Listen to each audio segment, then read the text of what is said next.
Hello, everyone. Good morning, good afternoon, good evening. Greetings from Nairobi, Kenya, where we are having a panel discussion at the sidelines of the special session of the United Nations Environmental Assembly. And today we are going to discuss a digital art for climate initiative and as example of sustainable solutions for the creative economy. Today, we are happy to be joined by the range of our partners and also young people coming from um, joining us from different parts of the world.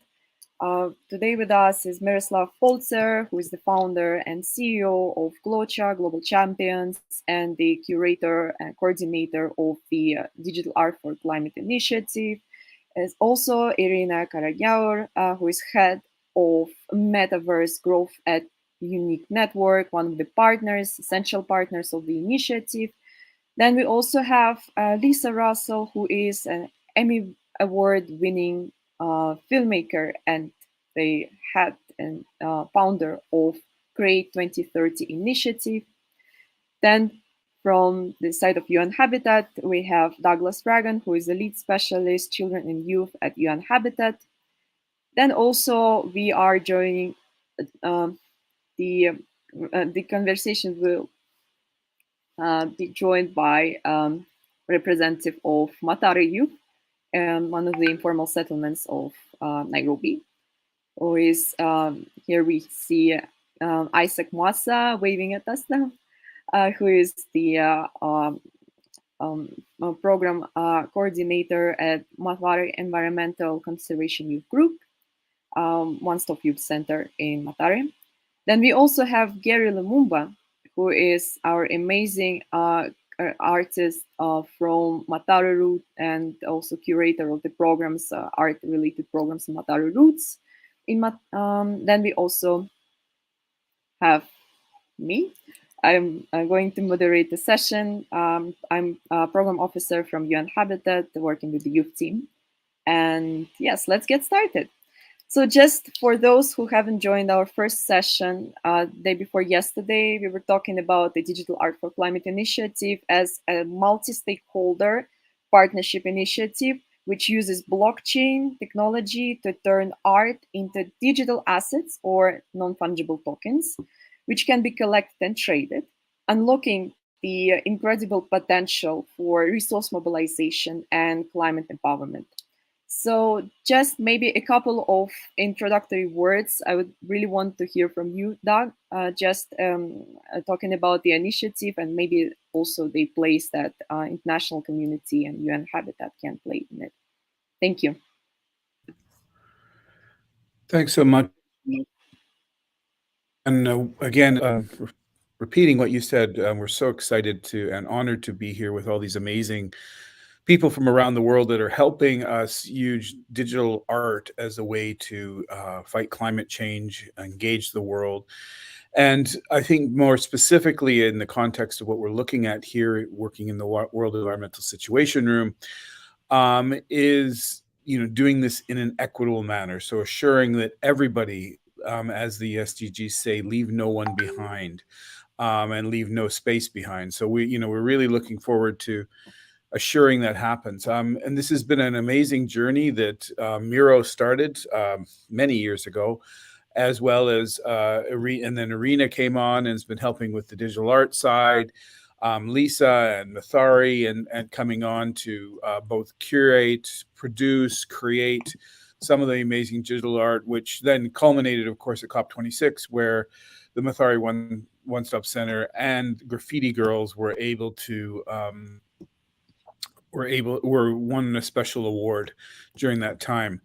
I think also we're looking forward. This is the last of the series in the World Environmental Situation Room, and a big shout out to UNEP and Alex Caldas for that support. We're also looking forward to South by Southwest. I don't know if anyone knows of this conference, but it's one of the preeminent conferences on digital technologies and entertainment and such that's held in Austin, Texas. That's in the middle of the month. So really excited that that's going to be moving forward, and we're going to be going to be looking forward and doing promotions. I'll be involved there. Miro and Arena and such will be involved in presenting there. So I think that kind of sets the table. I don't want to speak much longer. I think we have up next is a video by Lisa Russell. She's our Create 2030 partner. It's a rough cut, just to be clear. We're still moving. This is all what we're preparing for South by Southwest.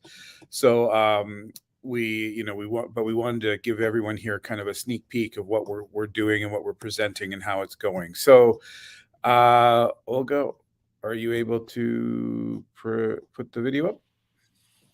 Yes, just give me a second.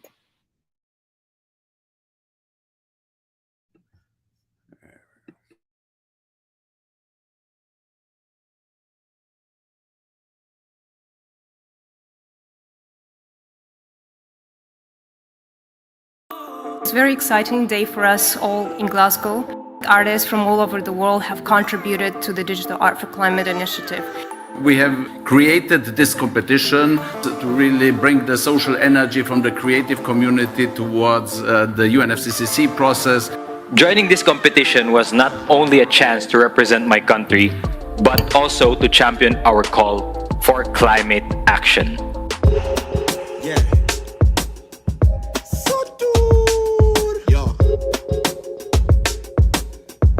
Young mothers are also involved in the art competition, which was in COP26, and they won a special award. Poa juu hapo at least kuna opportunity mingi. Tulianza na ball ikaenda ikapea watu moral, wakaona wanaweza fanya kitu kingine, wakaingia graffiti bila kukaga hivyo idol. We have also set up a special recognition award for the team spirit submission from Graffiti Girls from Kenya. They have been mentored by UN Habitat Youth Program, our key UN partner, and the idea there was that there's great artists in the slums of the world, in disadvantaged places, who have no access to the global resources, global collectors or whatever. But with this new platform that we are creating and with NFTs, we can create this connection. Well, Africa's youth are so important just by the fact of the demographics. I mean, we're looking at many of the cities in Africa being 7% of the cities being under the age of 30. So it is critical to engage this demographic. Creative industry can also support entrepreneurship, stimulate innovation and empower people, particularly young people and women, and at the same time preserve and promote cultural diversity and heritage. Hadi tujafikiria tunaweza fanya kitu kama hiyo. Lakini tulingangana tukaweza. Ulifilaje sasa venye mkaambiwa mmeshinda special award? Ilikuwa surprising sana, tulikuwa tuna expect kuchukua hiyo, lakini tulifurahia sana bado. Tulifeel poa sana by the way sana, na tunashukuru kwa wale watu walitusupport na watu walitulikeia na wakacomment. Tunashukuru sana. Hii ni kitu inatuonyesha tuko sawa, tunaweza fanya anything, tuko ready, yani tuko poa, tunatoka mbali. So congratulations, have a nice party. Asante.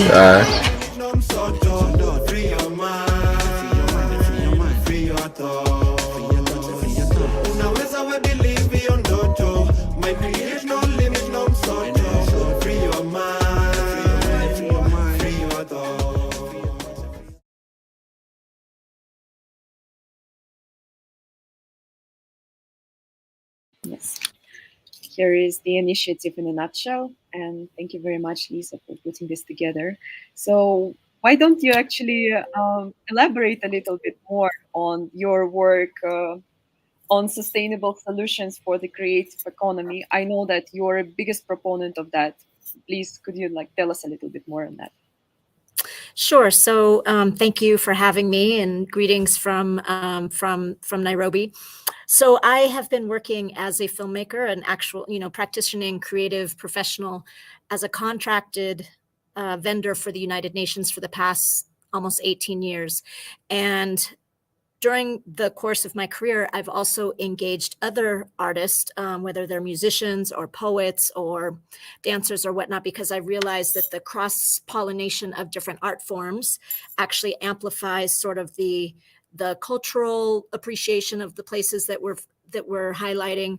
And it's just been a really interesting way to engage artists in both global health and development issues, and now in the sustainable development movement.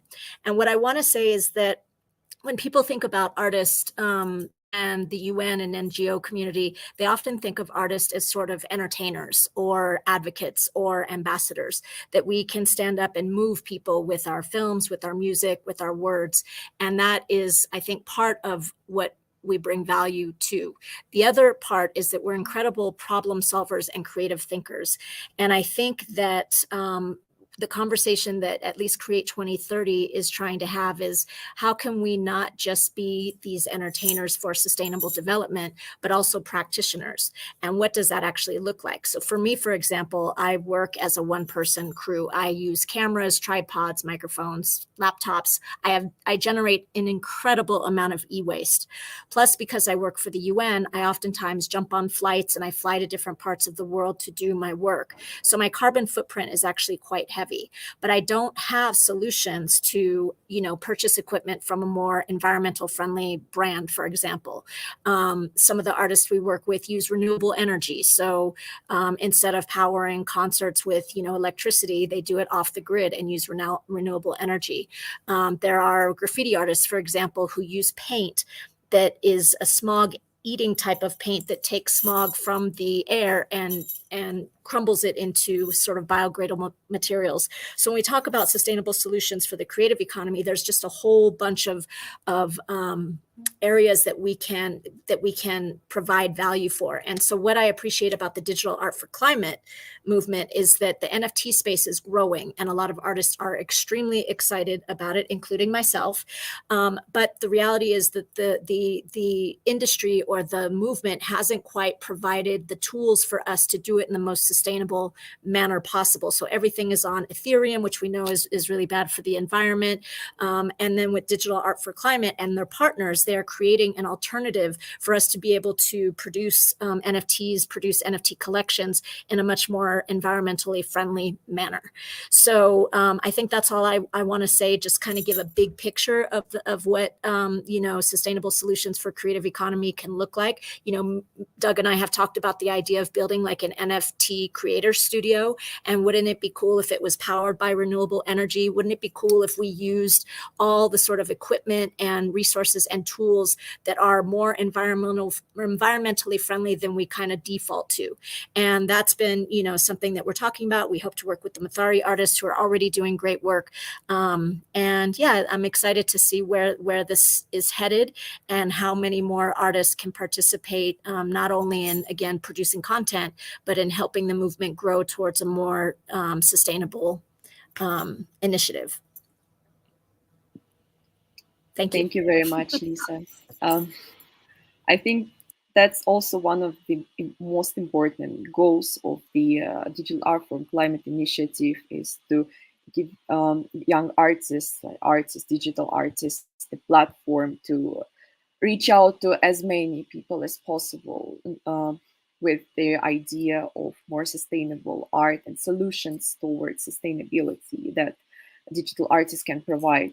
So just maybe as one of the part and parcel of the initiative was the Digital Art for Climate competition, and which was successfully run last year, and also the winners and special award winners were announced at the COP26 in Glasgow. So just wanted for our viewers to get to know a bit more about this initiative, maybe also to inspire them to take part in it once the next round will be called. So please, Miro, could you elaborate on that and just explain how what is this competition about, how the idea of the competition was brought about, and also what probably just sneak peek into the pool of the artists that applied, what was their profile, and just what was very interesting to you. Thank you. Thank you very much, Olga. It's such a pleasure being on this call on these days when the UN Environmental Assembly is taking place at UN office Nairobi, and to be also connected with artists from the Matare One Stop Center, Kaka and Gary. It's really wonderful to have this opportunity to collaborate in this context of digital technology, culture, and global challenges. And perhaps as a brief introduction, so the problems that we are facing now with climate change and also with sustainable development, inequality, wars, and now our belief is that a better world is possible, and that this better world will not be brought to us by some distant ministries or even international organizations, but that we really need to engage everyone. And as Lisa has said, artists, creative community, they are problem solvers. They can help society to envision a better world, a more just world.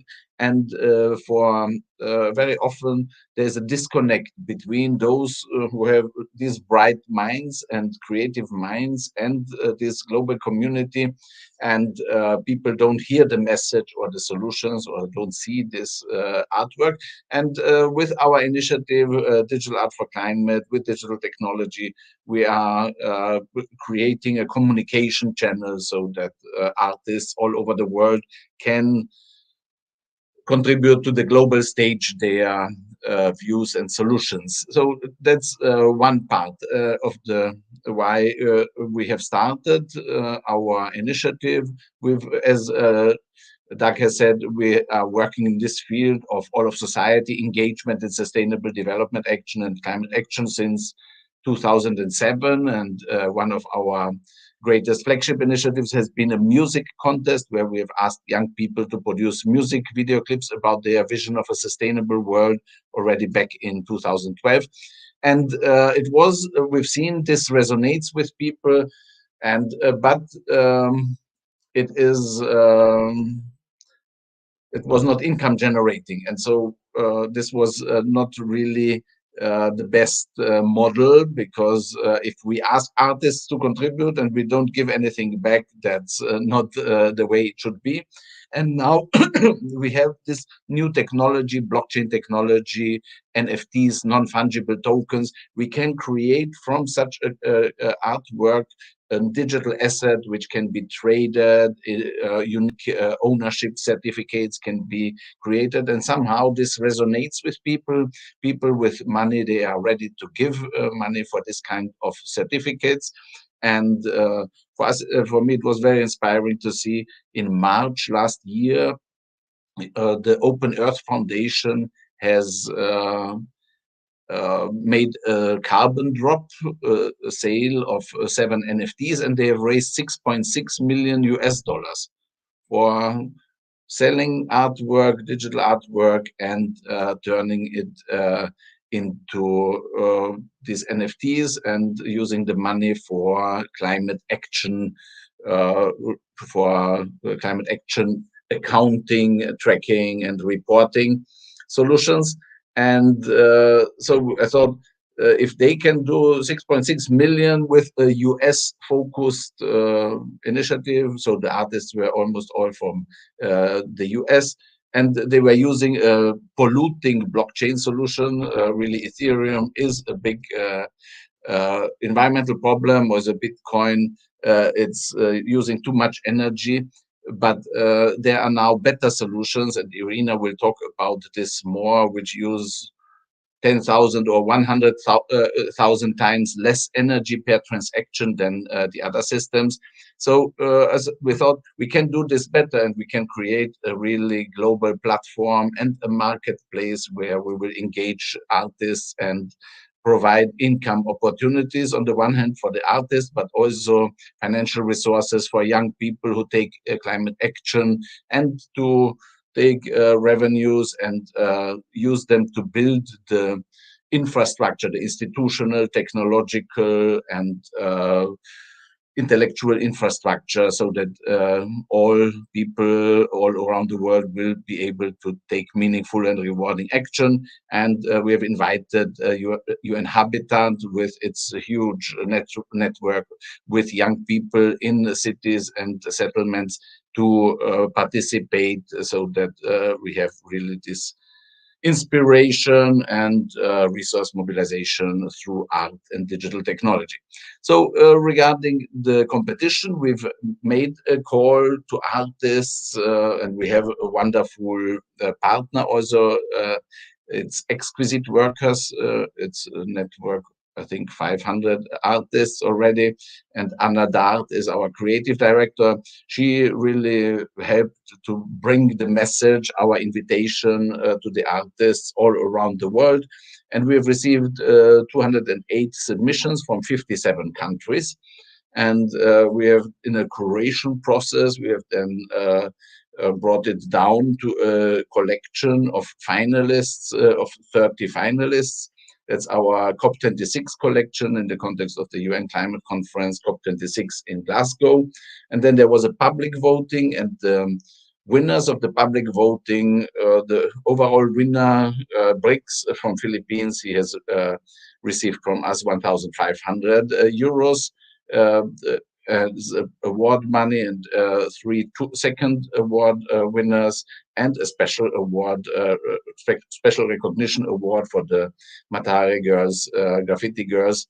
And because it's really such inspiring artwork, and it was a pleasure to give visibility and recognition to them. We have a digital gallery, and now this artwork is being turned by Unique Network into NFTs, which we are going to sell in the coming weeks and months. And then in June, we have the next competition launch in the context of the COP27. And the next conference of parties of the UN climate change process is going to be presided over by Egypt. So a strong African dimension here. And we will also try to reach out, especially to artists from the African continent, and very much looking forward to continue collaboration with UN Habitat. And now, as we have also the connection to LISA, also tapping into this huge network of creatives that work on SDGs, Agenda 2030, to build a movement. And our slogan is, a better world is possible, we are unstoppable, and you will hear more of us in the coming weeks and months. Thanks for the cooperation. Thank you very much, Miro. Truly inspiring, and but to me, as probably not a specialist, difficult to comprehend now. But I do see lots of potential.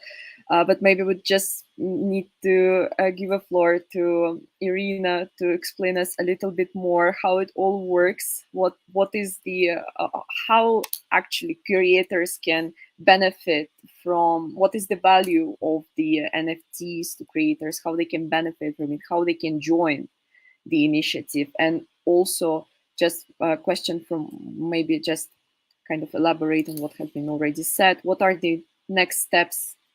Miro already mentioned some of them. What are the next steps for the initiative? What are the ambitions on that? Thank you. Could you, just. Thank you, Olga. It's a great pleasure to be here today. So from the side of Unique Network, to give a little bit more background, Unique Network is the NFT parachain built for Kusama and Polkadot. Polkadot is a blockchain that we can compare to Ethereum. It's an infrastructure. However, it is proof of stake. So it is sustainable, minimal energy consuming blockchain. And the recent report by Crypto Research Institute has shown to us that Polkadot is actually consumes the least electricity among other proof-of-stake blockchains. Another benefit of using blockchain for climate action and for resource mobilization, as well as in line with bringing artists and creative community into the space, is that it is, to me, really a new way of engaging, a new way of building community, and new way of communication and exchanging value. Hence, this really proven to be a success story for many causes, because visual art, digital art, is something that we actually use and see quite a lot on a daily basis. But previously, as we did not have a way to own it, to prove the ownership of this digital art, it was sort of a neglected industry. So physical paintings were selling for millions of dollars in auctions houses like Sotheby's and Christie's, and digital artists were trying to make ends meet. Same applies to the music industry, where platforms like centralized platforms that give us access to music files, they're the ones who own the rights, who own the music, and they're the ones who are collecting all the profits. So nowadays, things are shifting towards decentralization, and really the power, economic power, is shifting in the hands of the artists, because peer-to-peer transactions that are enabled on the blockchain allow every artist to have his own wallet and accept cryptocurrency and raise capital and run auctions on his own.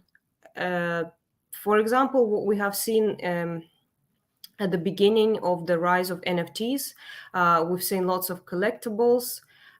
We've seen communities being built, and I must acknowledge that this space is fairly new, and even the artists have not discovered it fully yet. And the tools on the blockchain still need a lot of improvement in terms of user interface, engagement, and experience. So at Unique Network, we have come up with the tools that help artists to build their own blockchain marketplaces. Because if you look at large marketplaces such as OpenSea, firstly, they're built on Ethereum or layer 2 blockchains, which are not ideal for environment and very energy consuming. And secondly, they've become overcrowded. So for an individual artist, for an artist who is just starting his career, it is extremely difficult to stand out and to actually sell his artwork on such large marketplaces. So our idea is to give creators access to minting solutions, or to be able to build a marketplace on their own, at least the version that can be quickly assembled and put out on the market and shown to their collectors or to their audience. With Digital Art for Climate, we took it one step forward. So we are introducing auctions for the first time. Our network, our blockchain went live back in December 2021. So we also are very new as a live parachain, but we had our testnet and our first NFT collections minted since August 2020. And we have gathered the community of over 60,000 people who are DOT and KSM, as well as Quartz and Unique token holders, as the token is sort of central tool for the community together, because token holders can then create governance around the project, have the right to vote on the decisions of the community, and really enable decentralization of every platform. So with Digital Art for Climate, we have run this amazing competition. We really saw entries from all over the world. We've seen artists entering who just began their career as an artist, who wanted to have a say in the environment and support climate action, and they succeeded.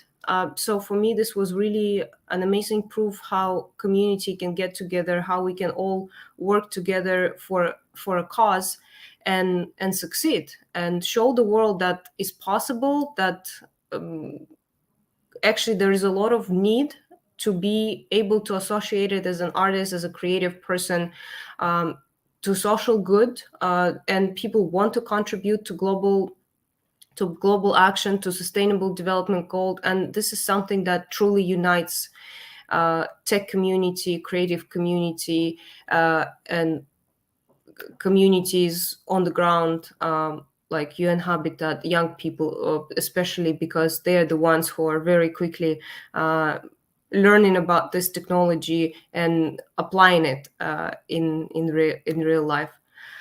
So with going back to our marketplace, the test version is now being created. So we're testing last things with auctions, and we're hoping to launch it at the end of March to showcase the platform and to factually mint our winning NFT collection for COP26, to then be able to auction it off later in the year before June 2022. Things in blockchain are never fast, and we are still in the process of teaching everybody how to create a crypto wallet. There are still several obstacles that we need to overcome in order to reach true mass adoption, but things are moving really quickly as we're working with technologies that are open source. There's a lot of innovation happening, and this industry is growing really fast. So it attracts talent. It attracts necessary talent also from the visual perspective. And there are many teams that are building new wallet solutions, new user interface solutions, and who make a lot of effort in content creation and education, because education is really central to what we do, because the technology itself is easy from your perspective of execution, because you create an artwork, you make it digital, or you create it digitally natively, you create a token out of it, you mint it, so to speak, this non-fungible token, you put it out on a marketplace, sell it, you get your cryptocurrency as a reward. Sounds easy. In reality, is a little bit more complex than that. So one of our goals also for the upcoming events and for the upcoming initiatives in the framework of Digital Art for Climate is to educate people, is to give them the opportunity to learn about crypto space, token economy, and how to use these tokens, how to mint them, and to attract more creators to Digital Art for Climate platform, because this is really just the beginning for this initiative. We had over 200 entries for the first art competition. I'm really hoping to see many more and different formats, also music industry or filmmaking industry entering the space, individual artists who are just starting, young artists who don't have the platform to showcase their art and who really care about environmental sustainability. And there are many, and this competition has really shown us that there are many people in this world who do want to contribute to climate action and SDGs. So in terms of program, we're going to take part in WOW Summit in Dubai on March 13 to 15. We are also Doug from UN Habitat is going to be on the ground in Austin during South by Southwest conference, Decarbonizing Blockchain, on March 16. At the end of March, we will also take part in Dubai MENA Climate Week, where we will showcase all the winners of the work, and we will run several educational workshops on NFTs and digital art and climate action. On the 22nd of April, we have AC Earth Day webinar. Then we have activities in May in the framework of digital innovation for youth climate action empowerment. And between the 30th May and 5th June, we'll have Glochomania, the main event for us for this year, to finalize the COP26 collection and to move towards the sales process and raise funds to financially contribute to the climate action cause, as well as to have a festival and to gather young people, young creative community in order to, create something together, share ideas, maybe create an NFT in the process of idea generation for this event, and also to auction off the winning works and COP26 collection. After that, we will start the preparation for COP27 because, as I said, this is an ongoing initiative. There is always time for everybody to join, and everybody is welcome from all over the globe from any profession, creative field. The NFT space is new and flexible. It's very welcoming. We have not explored many formats. The digital art is just beginning, so we were able to sort of tokenize what was already in the space in the form of digital art, but we have not seen enough innovation, in my opinion, because this is so new and artists are just discovering how to use this technology, how to use digital space, new ways of communication and communities in order to support their art. So it's very open.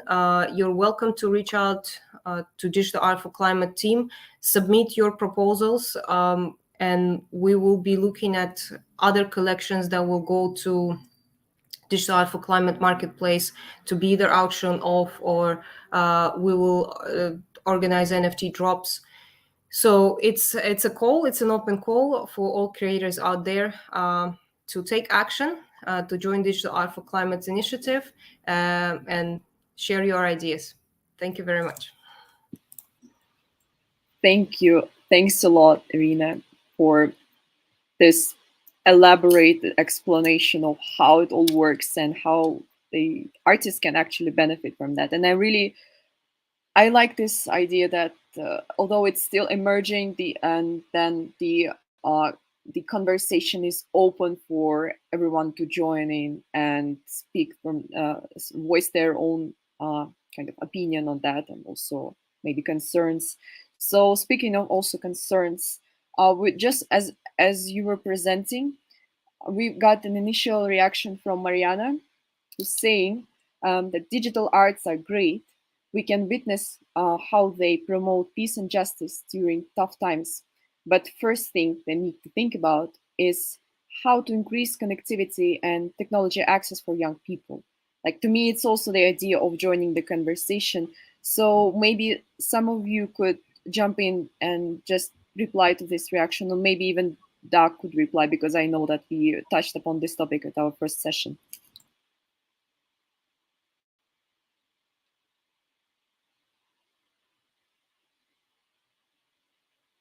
Yeah, if I briefly may jump in, it's really a very important topic, really this connectivity. And it's in general from a logical systemic perspective is if we want to be a global community, we need to be connected. We need to have a communication channel where it's possible for people to learn about global goals and then also to document what they are doing and getting rewarded for this. And so it's a part of our plan that we will use 50% of the revenues from our shares is, as I said, to build the institutional and technological infrastructure for all of society, climate action, empowerment. And one of the elements that we want to build is youth centers, global challenges, youth centers all around the world. Our slogan is Glotcha Center, Global Challenges Center in every city and every local community, where people get access to the internet and also the access to knowledge and funding, entrepreneurship, capacity building. And we have technologies for satellite-based internet access, and we have already worked on pilot initiatives in Chad, in the Lake Chad Basin region. And even if we don't use satellite-based and just provide the funding for conventional access to the internet, that's really a key systemic precondition. And also computer equipment, simple computer equipment that the artists can really upload, digitize the artwork, upload it to these our platforms. That's systemic necessities, and we as global community have to provide this funding and UN system in general is really lacking funding in general. But now with this resource mobilization power of Digital Art for Climate, we think we can, the UN Habitat Youth Network has the connections, the partnerships, the World Environment Situation Room networks as well. And we will bring the funding to build a locally capacity for people to connect and to have the computer infrastructure. That's the plan. If I may also... And Olga, can I just say a few words? Oh. Yeah, go Sorry. ahead. Go ahead. And then I definitely would love to hear from Kaka and Gary, because they're the ones living this reality. You know, I'm sure, knowing what I know about them, that if they had better access to Wi-Fi, if they had equipment, that they would be churning out a lot more material.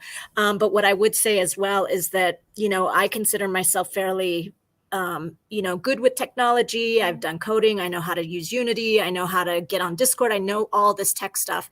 And I feel that the learning curve is so big right now that for me, my sustainable solution for this particular problem is I would love to see artist residencies between people who do work in the digital space, artists who are already working and comfortable in the digital space, to partner with artists who are learning, so that we don't have to wait 2 years, 3 years for them to catch up, to learn all the technology that's necessary to really engage in this community in the way that it is right now. I do believe the tools are going to get easier. There's going to be, the industry is going to rapidly put out, you know, a lot more user-friendly access to all of what's going on right now. But in the meantime, how great would it be to align somebody who is already working in the digital space with somebody who's working you know, off the grid, so to speak, and partner them in order to create, you know, maybe collections together, maybe artwork together, which is what Doug and I are working on right now, and helping to align artists from these different spaces in Nairobi. So I just wanted to quickly share with that. I'm surprised at how much I've had to learn, and I'm actually very fluid in the digital space.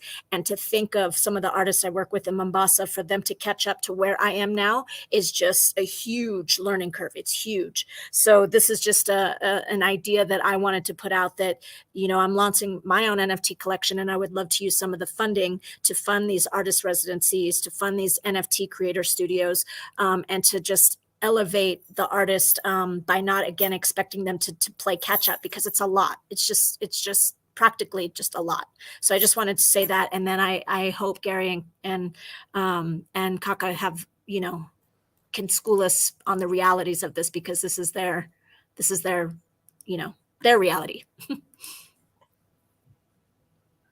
Yeah, if I may, just a very quick comment. I very much agree with what you're, Lisa, saying. The learning curve is really, really huge. And for this reason, we have Discord community of Unique Network. We are constantly partnering with different initiatives. We recently partnered with Dream Conduit DAO. They have free lessons and workshops for creators. They also have one-on-one coaching sessions with career coaches. They have clubhouse rooms. So anybody who's interested, please do check out unique.network blog about the partnership. And there is a list of initiative for the week. Every week, almost every day of the week, there are workshops. They're absolutely free to access. And on Unique Networks Discord, which you can also find on our website, we have NFT art and NFT for good groups that were launched by our ambassadors. It's a community initiative. We have several ambassadors who are artists, and they have their galleries, physical galleries. They also do lectures, and they have experience with NFTs. So we really encourage this communication. And our Design-a-thon for Digital Art for Climate also took place on Discord. We constantly open different channels, communication channels. We have ambassador programs. So this is a great platform for artists, coders, developers, and business people to connect and to organize themselves and launch an initiative using our technology. There is also a way to ask for free minting and we will support with the tools, and the community will support with the knowledge and career development for artists.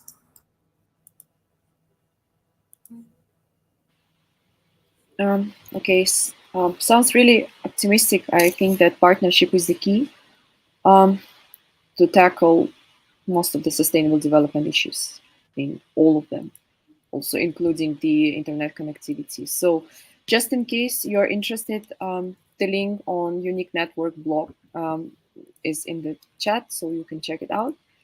And maybe, yes, let's actually, I was thinking about asking the question first to Isaac and Gary, but maybe they could also first provide their reaction to the point raised about the internet connectivity and art.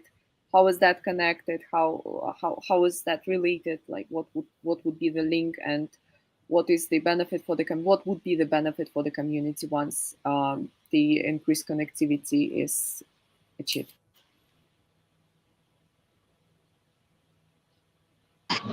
Okay. Hi, everyone. So I would start by saying that, first of all, the experience that we've had actually here in Matare with technology and how we can send the message out there to the people. So as Lisa has said, we are lacking some of the equipments, but we try, and that's why you see that we go to murals, and also we try to get into the music and make sure that the message is sent. And I think as a community and as the young people, we are very much willing to be engaged and also to participate in those events where we are sharing our experience. Like, for example, the mural that we did about climate change. It was something that even the community was not aware of, and the message that we sent through that mural was that there's a challenge in climate change, and people need to start talking about it. People need to start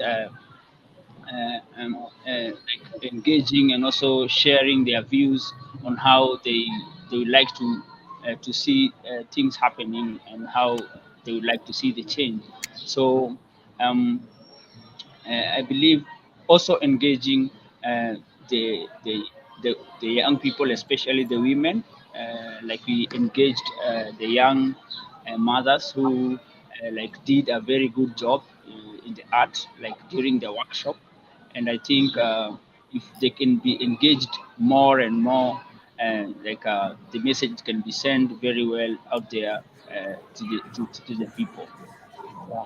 So maybe Gary can add something. Yeah. Prior 2016, we didn't have any art here in Madare. Art was largely ignored. It was put on the sideline. But the young guys here, even through the challenges that we've been facing, lack of these things like internet and access to educational tools, even without that, the young guys here still managed to get the skills on their own, and just we started putting up murals all over our community, and our murals they're not really targeted towards us making money, although we would love to make money, but it's mostly about the message, because we have a lot of problems in Madare, young guys getting killed because of criminal activities. People are giving up on their dreams, basically. So people are willing to learn. We just don't have those avenues. We are a little bit disadvantaged there, but still we keep at it and we do it. And I'm just glad, like right now, art is in the conversation. Like we are talking about art right now. Like this is a major thing to me. And when we engaged the young mothers to draw the graffiti, that was amazing, because these girls have never held a graffiti can before. They never did it before, but we engaged them. We involved them in the workshop. They came through all of them, and we did the painting, and we won a special award, which was really inspiring to not only the girls but also us. So just the fact that we are talking about this right now, this is a major win for artists, not only in Madare but also other informal settlements all over the world. And yeah, this is amazing. This is amazing. Oh, Okay. Just wanted to give a quick background. Gary is amazing, gifted rapper. And I was just thinking about the initiative that Glocha was also running back in 2012 on the power of music and in tackling the sustainability issues. So it's really inspiring. I don't know, Gary, if you would be comfortable to share your rap, maybe just the link Yeah, in the web why chat. not? That would be really Why cool. not? Let's turn it into a concert. Why not? yes, Okay. wonderful. I'm gonna do a song called "Free Your Thoughts." It was featured in the video Lisa just showed to us. Thank you, Lisa. It's called "Free Your Thoughts." I'm gonna rap it and then I'm gonna explain what it's saying. So, fungua thoughts ukuwe lord wa hizi rhymes. Juu it is up but we are looking for a dime. Wanatuchocha anatupenda, it is a crime. Utatuongoja kwa hiyo future we madam juu unaweza we believe hiyo ndoto. Mind create no limit no msoto. Free your mind, yeah, free your thoughts again. Unaweza we believe hiyo ndoto. Mind create no limit no msoto. Free your mind, yeah, free your thoughts. And that song, it's talking about if you use your mind as a tool, you're powerful. Thank you. If you use your mind as a tool, you can escape all these troubles. You can escape crime. You can escape poverty. You can escape all these things. Just free your mind. Use your mind. There's no limit when you use your mind. Thank you. Bravo.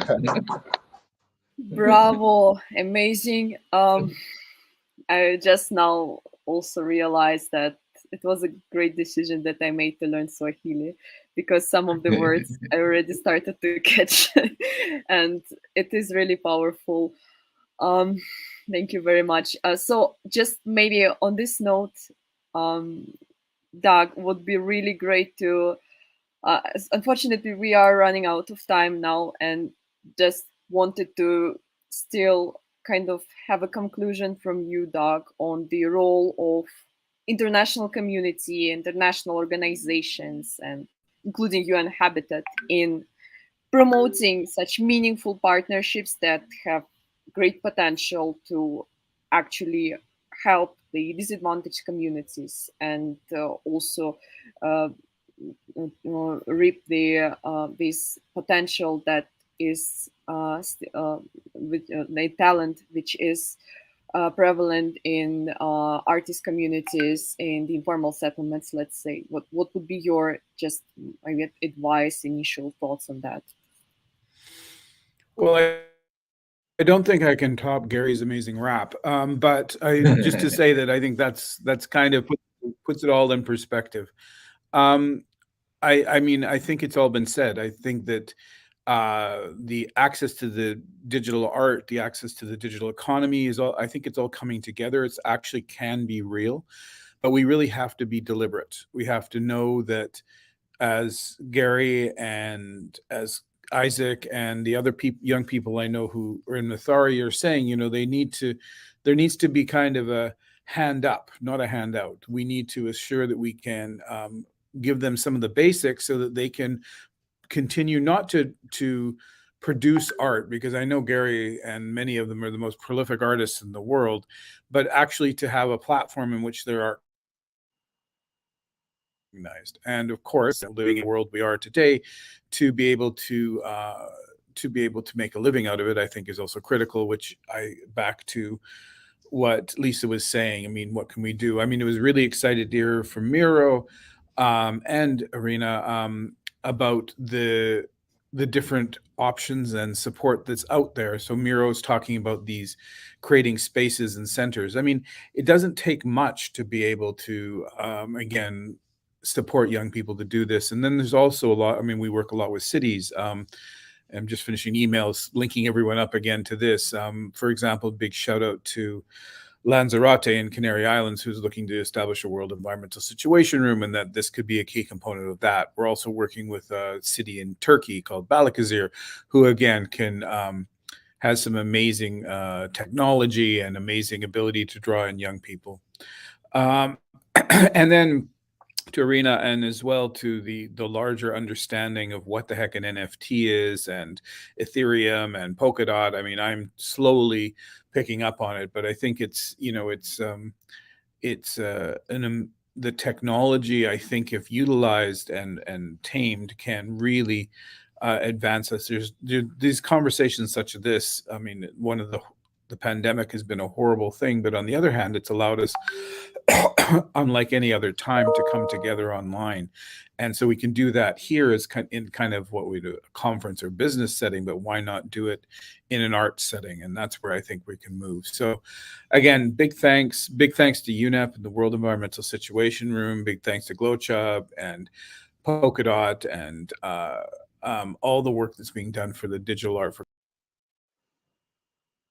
And then also, just as this is our last session, a big shout out to Olga and Simon and Mary and the team who's been in behind all this, who's been able to pull this off, and in a interesting environment as always. The UN, one might think, is this wonderful enabling place, but it's oftentimes a big challenge just to even get people on site.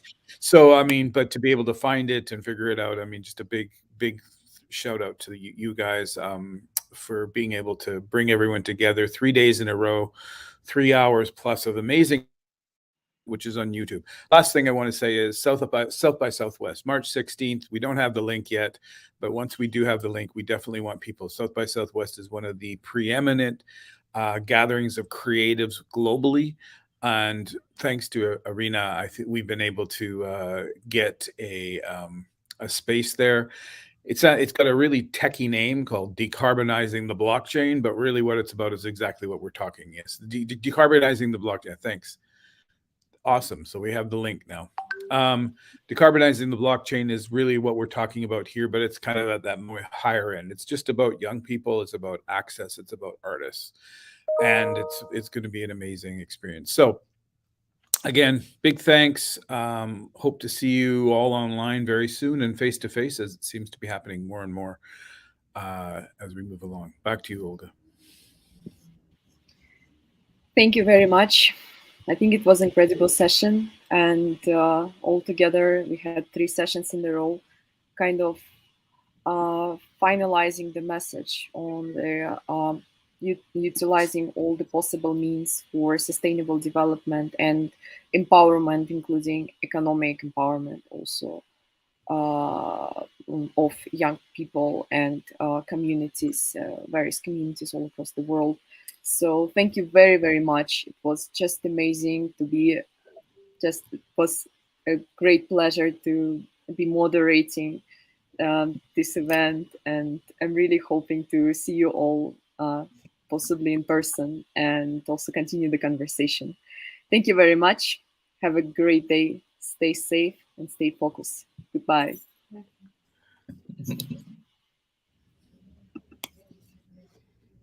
Bye.